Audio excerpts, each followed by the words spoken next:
সরকারি ব্যবস্থাপনায় ২০২৭ সালের হজের জন্য দুটি প্যাকেজ ঘোষণা করেছে সরকার। হজ ব্যবস্থাপনা সংক্রান্ত নির্বাহী কমিটির অনুমোদন ক্রমে হজ প্যাকেজ ১-এর খরচ নির্ধারণ করা হয়েছে ৬,১৫,২৬৩ টাকা এবং হজ প্যাকেজ ২ সাশ্রয়ী এর খরচ ৫,০৫,৬৪৮ টাকা নির্ধারণ করা হয়। আজ সচিবালয়ে সংবাদ সম্মেলনে তথ্য জানান ধর্মমন্ত্রী কাজী শাহ মোফাজ্জল হোসাইন কায়কোবাদ। প্যাকেজ ১-এর আওতায় মক্কায় হারাম শরীফের বহিঃচত্বর থেকে ১,০০০ থেকে ১,৪০০ মিটারের মধ্যে এবং মদিনায় মারকাজিয়া এলাকায় আবাসনের ব্যবস্থা থাকবে। মিনায় তাঁবু হবে জোন ২-এ। আর সাশ্রয়ী প্যাকেজে মক্কায় হারাম শরীফের বহিঃচত্বর থেকে ২ থেকে ৩ কিলোমিটারের মধ্যে এবং মদিনায় মসজিদে নববী থেকে ৮০০ মিটারের মধ্যে আবাসনের ব্যবস্থা রাখা হয়েছে।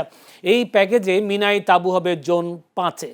দুই প্যাকেজেই মিনা ও আরাফাই সার্ভিস প্যাকেজ ৩-এর সেবা এবং মুয়াল্লেমের মাধ্যমে খাবার সরবরাহ করা হবে।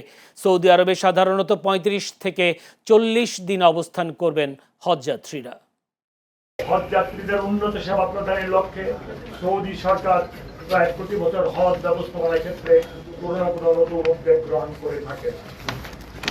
২০২৭ সালের হজে সৌদি হজ উমরা মন্ত্রণালয় হাজিদের সেবা, আবাসন ও ব্যবস্থাপনা উন্নয়নে বেশ কিছু পরিবর্তন এনেছে।